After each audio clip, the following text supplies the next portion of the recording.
everybody, I'm Samurai Sam. This is going to be the first of two videos about Game Boy Advance games. GBA was a system that I had when I was a kid, when it was new, and I have a lot of really great experiences with it. It's a really excellent handheld console. And without further ado, I'm going to start talking about it. This is actually a bit of an awkward start, because I'm going to start with Advance Wars 2 Black Hole Rising. I have the first game loose, not with a box, so we're actually starting with the second game here. But yeah, this game is absolutely amazing. It's one of the best games on the GBA. This is like a kind of cartoony military turn-based strategy game, and it's really good. It basically took a really solid foundation from the original and just gave us a lot more of it, and like refined it and added some new elements that were cool. And there's all kinds of different commanding officers you can play as who all have different powers, and it's tons of strategy, and it's wicked fun and accessible and charming, and you should play it. It's amazing. We have here Castlevania, Aria of Sorrow. This is the third of 3 Castlevania games on the GBA, and this is one of the best Castlevanias ever, really. It's in the Symphony of the Night style, so kind of Metroid style. And this one has a gameplay feature where monsters you defeat have a chance to drop a new power for you. And so there's a lot of cool things that you can do with that, with all those powers. And like there's a secret good ending and stuff like that. And it's just a really great game, and you should play it.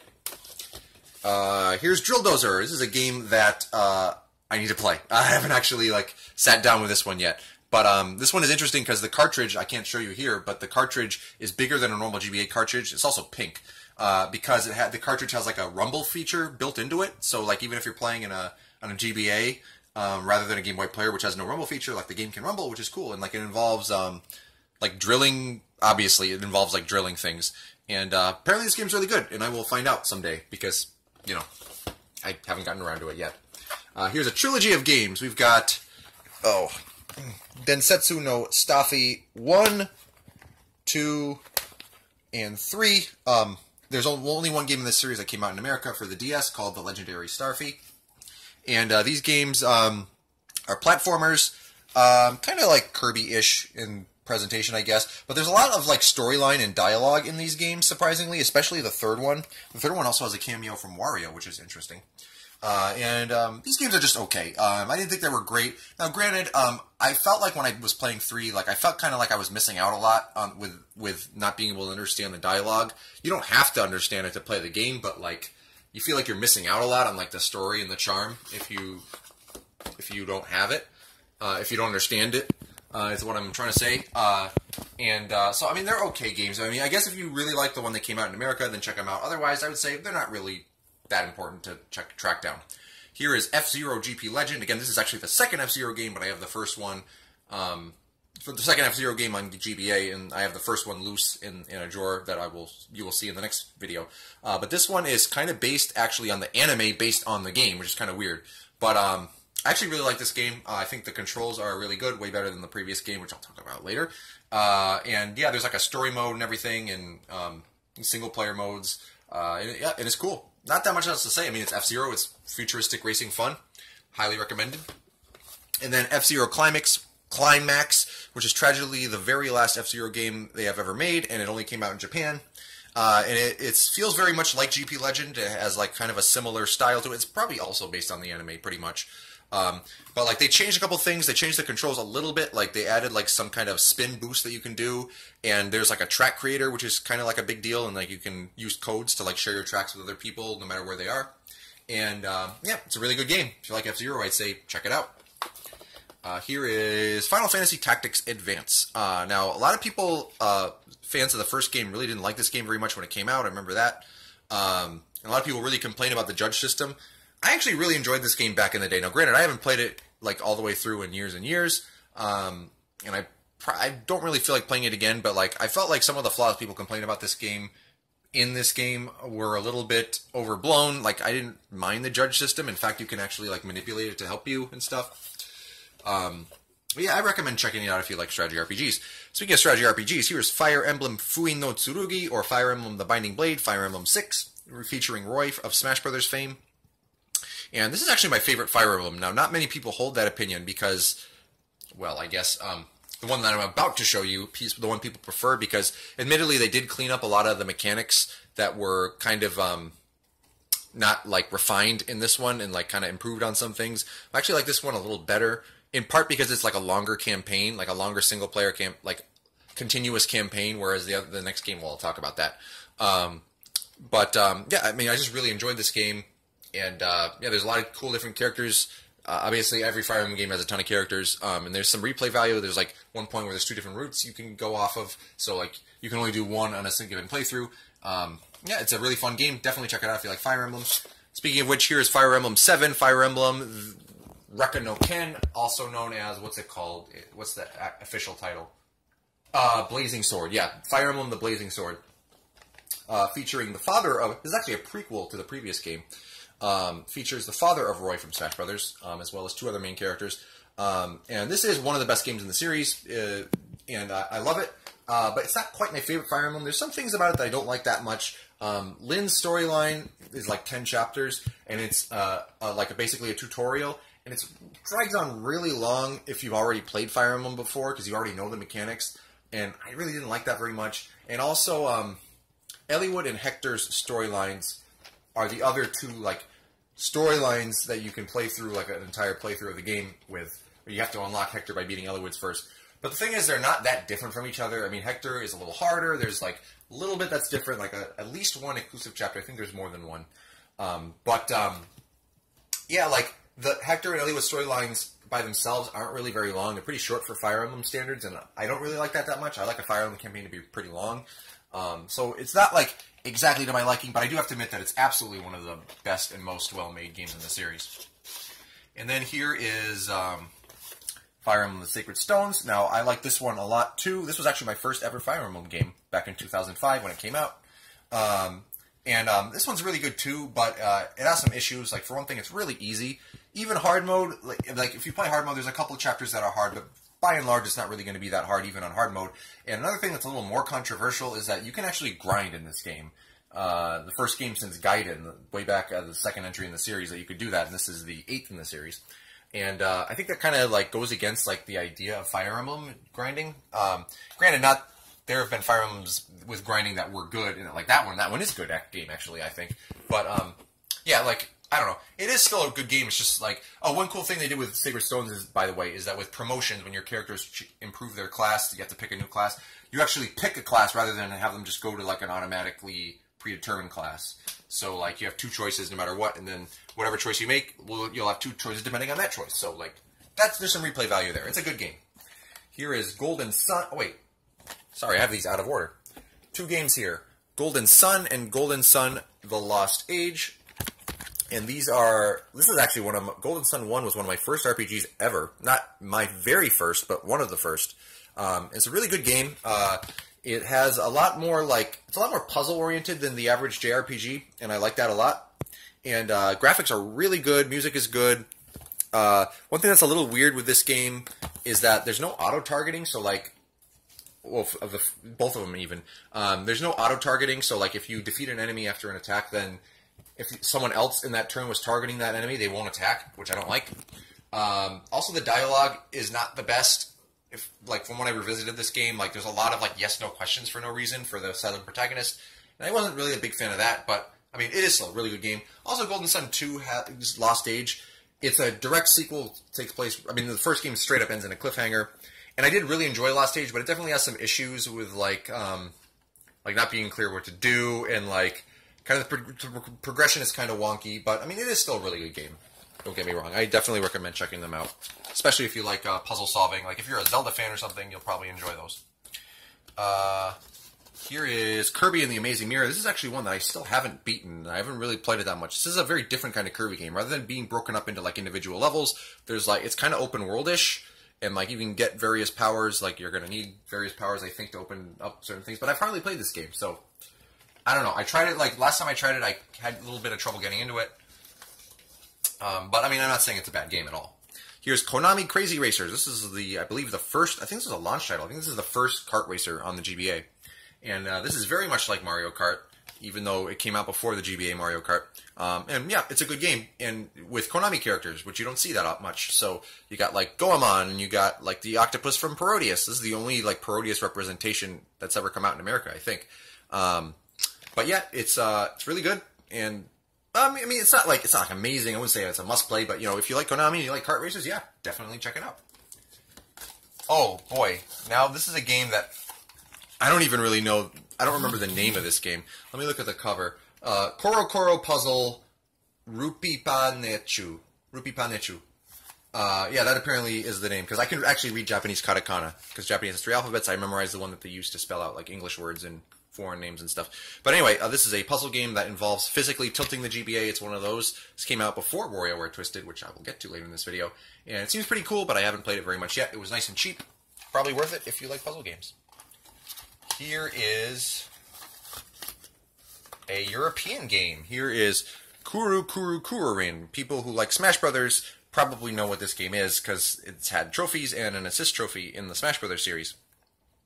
But basically, this game involves you are basically controlling a helicopter from a top-down view, and it's really long. The wings are really long, and the idea of it, your wings are slowly rotating around, and you want to get to the end of the level as fast as you can without like your helicopter hitting the sides of the level, which can get really tricky, and it's fun.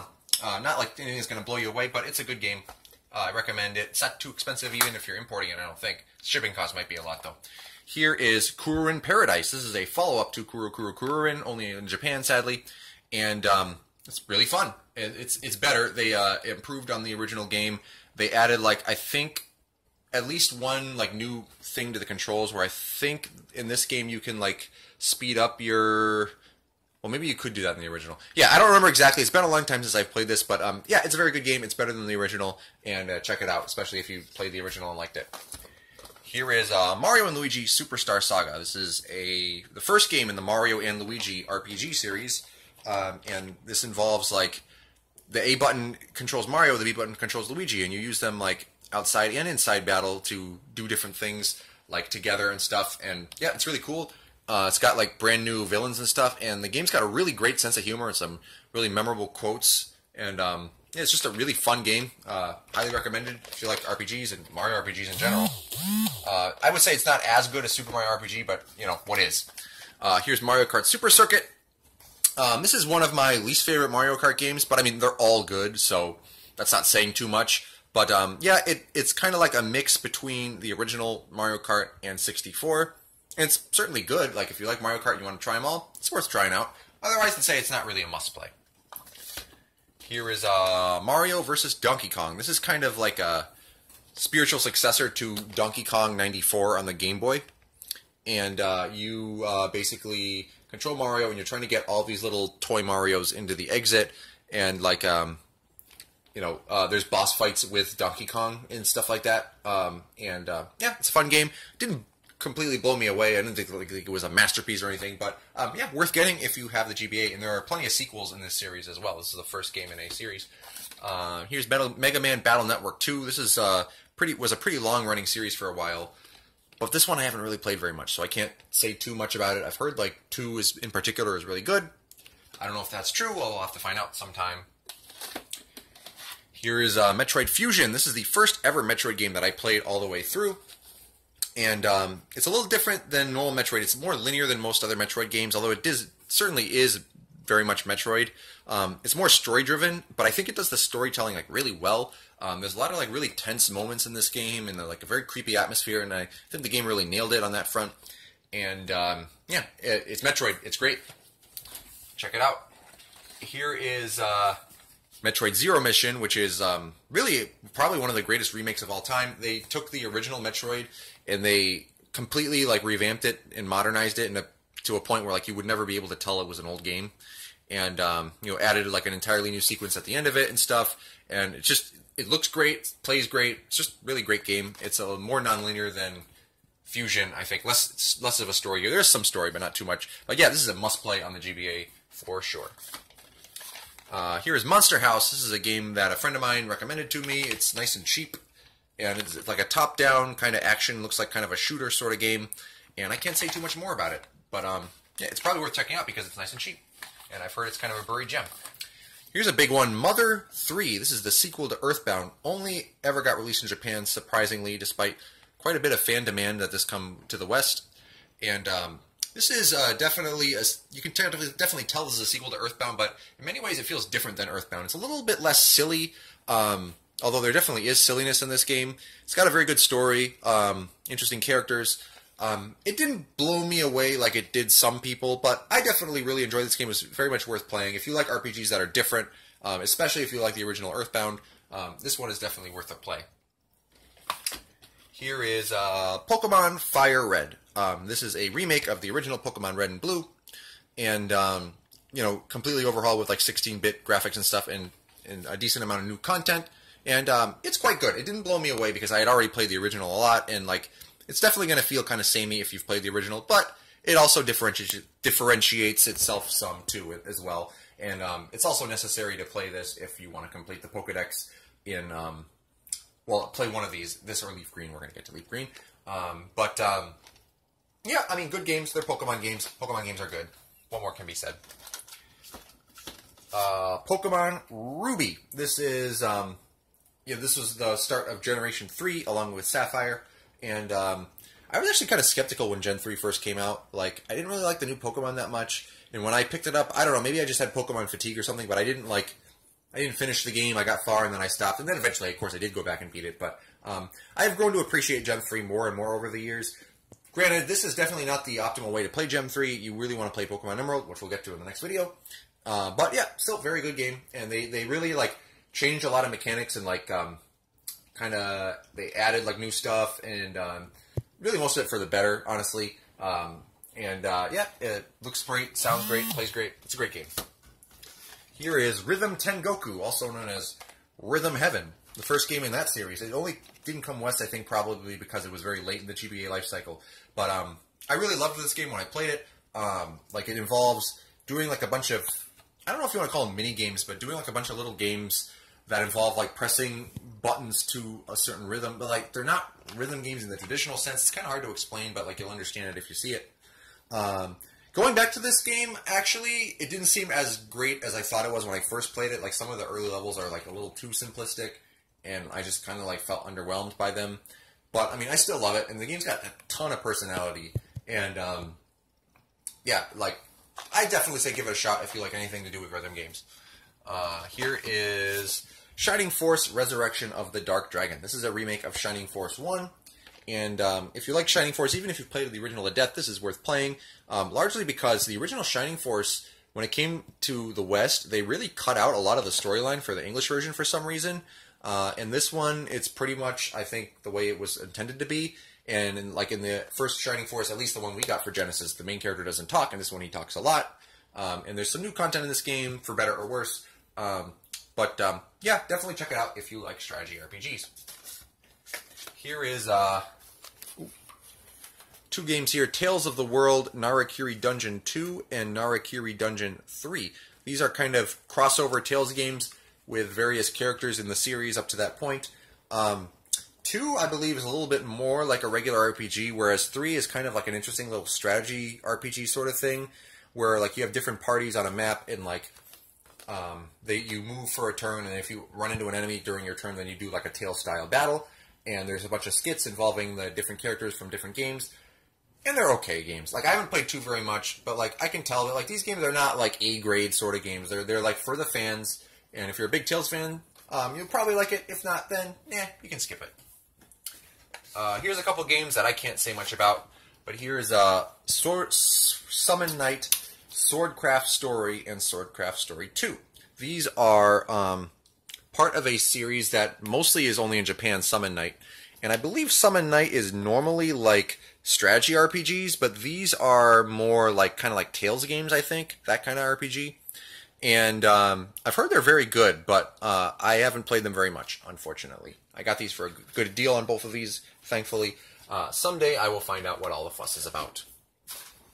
Ooh, we got like 4 games I could just talk about in one go here, but let's just do one at a time. Super Mario Advance. This is a launch title for the GBA. Rather than having like a Mario All-Stars, they decided to just have Mario 2 on its own. And this is a very, very weird port. It's mostly like the All-Stars version of the game, but they added like some weird stuff that feels really out of place, particularly really strange voice samples. The bosses say some really weird stuff when you find them. There's weird like hidden areas like inside what do you call them, like jars and stuff. There's like you know how in the original when you go into a jar like you grab a key and stuff. There's some hidden areas that have really weird graphics that feel very out of place. I don't know why they did that, but I mean it's still a good game. Like the game is still intact. They didn't ruin it. They did make it easier. I should say that. They like made hearts like appear everywhere basically, and yeah, it's a good game. I'd say it's worth owning if you want like the curiosity of if the weird stuff I'm describing to you sounds kind of interesting, then you'll probably find it worth owning. Here's Super Mario Advanced Super Mario World 2. No, I'm sorry. Super Mario Advance 2 Super Mario World is so confusing how they do these titles. And this is a much more like faithful to the original port, and it's a very good port. This one has a little bit of Charles Martinet voice samples, but not too much. You can play as Luigi now with different physics, and there's also like a thing where it keeps track of the dragon coins that you find in each level.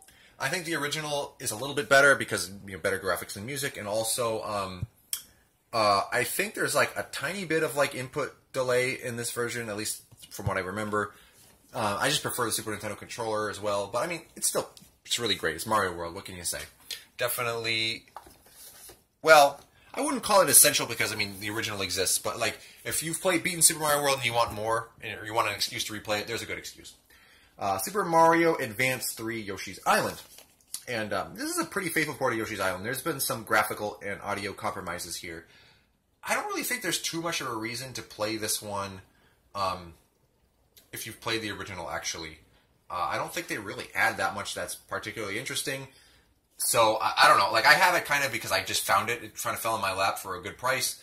And also, it's nice to have a complete set of the Mario Advances. But, yeah, you can probably skip that one and just play the original.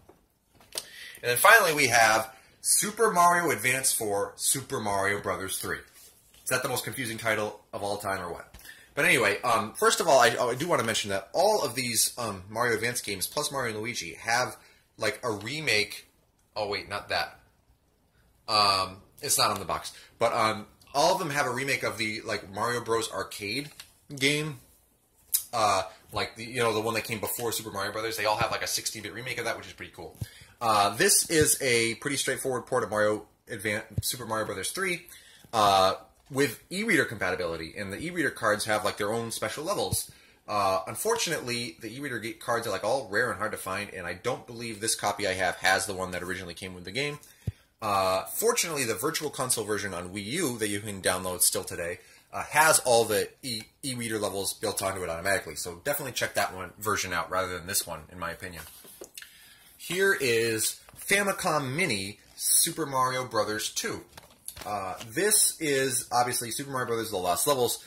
The reason why I have this is because back in the day before the Wii, there really wasn't a convenient way to play Mario Bros. The Lost Levels like the original outside of Japan. And so like importing this really was like the most straightforward way. This game actually used to be pretty expensive, and now I think it's not anymore, probably because there's better ways to play it. But, yeah, it's pretty much just a straight port of Super Mario Bros. 2, The Lost Levels. It's really hard, but it's fun. I don't recommend that version. Like, play another version of it, like Wii U Virtual Console or something. Tactics Ogre, The Knight of Lotus.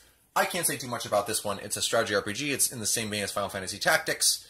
I've heard it's really good, so if it interests you, check it out. Here is The Legend of Zelda, A Link to the Past and Four Swords Adventures. Obviously, Link to the Past is, like, one of the greatest games of all time, one of the greatest 16-bit games of all time, certainly. And this is a very faithful port. You could argue whether or not Link's like shouts are out of place, but I mean otherwise it's pretty faithful. This also contains like an original game on here as well called Four Swords, where you need multiple copies of the game and multiple GBAs to play it, and ideally with 4. Unfortunately, I've never gotten to play Four Swords because I mean, again, you need like multiple friends and multiple GBAs and link tables and I do want to do it someday, but yeah, I don't know if I will. There's also a bonus dungeon Link to the Past here that's related to the Four Swords game. And then we have The Legend of Zelda The Minish Cap, the only like original single-player Zelda game on the GBA. This game was actually made by Capcom, I believe. And it's a good game. It's not like one of the best Zelda games. It's got like really good graphics and music and stuff. And the gameplay is fun, but not one of the best Zelda games. There's this weird thing with kinstones going on, where like instead of like being able to find secrets in the overworld, you have to like find kinstones, and then they have to be the same shape as these this townsfolk that also has a kinstone to combine with yours, and then the game just shows you where the secret appears after the kinstone comes together. It's kind of weird. But one cool thing about this game is that you can shrink. It's kind of a gimmick, but like you can shrink in this game to like access like certain dungeons, certain areas and stuff, and like small enemies will suddenly be big, and that's pretty cool, honestly. It's not one of the best Zelda games, but it's definitely worth playing. Here is Wario Land 4. Very good platformer in this series. It's a little different than the previous two Wario Land games, because you can actually die in this one, unlike the previous two. This one is another one that's really aimed at people who like to go for 100% completion. And like there's like 16 levels, and you need to find like all of the special parts in the levels. I don't know what you call it. They're like, it's like the parts of a diamond. But you have to find 4 of them in each level. And this is definitely a game for people that like to scour levels and platformers for secrets. And there's a hard mode and like a very hard mode that are like insanely hard. So you know, if you like if you like what you hear, you're going to enjoy this game. It's well made. Wariore Inc. Mega Microgames. This is a fantastic game. One of my favorite GBA games. Really, probably one of my favorite games in general. But this involves, instead of mini games, there's micro games. Like there'll be like something you do for just like literally a few seconds. The game will give you like a prompt, like shoot or jump or whatever, and you have to do that one thing really quick. And you know, if you don't do the thing, then you lose a life, and like once you lose them all, then your game is over, and whatever your score is your score. This game has like oodles of personality, and it's just mad fun to play. And there's all kinds of cool extras on here, like Dr. Wario is on here. The original like arcade game Sheriff is on here, only it has Wario's face on it and stuff like that. And it's just really, really awesome game. I can't recommend it enough. And then, in my opinion, what's even better, and the last game we'll see in this video, is Wariore Twisted. And Wariore Twisted is a game where it's very much like the previous game that I just showed you, Wariore Inc. Mega Microgames. But this one has see the box is big. It's because the cartridge has like a motion sensor built into it. And you physically turn your GBA left and right like this to do stuff in the game. And it works really well. Like it's not like a gimmick. It actually like is fun to use. And there's like tons of really cool content in this game. And again, tons more personality. It's just really, really great. And like really nothing that you'll experience not in many other places. Yeah, highly recommended. I'd say it's a must-own on the GBA. Sadly, this never came out in Europe, but it did come out in Australia for some reason. Yeah, GBA is a region free, so if you live in Europe, then import it. So yeah, this is a little shorter than my usual video, but I thought this would go a little longer, but that's fine. So that is episode 1 of GBA. Stay tuned because Loose GBA is coming up next. Thank you for watching, and have a great rest of your day.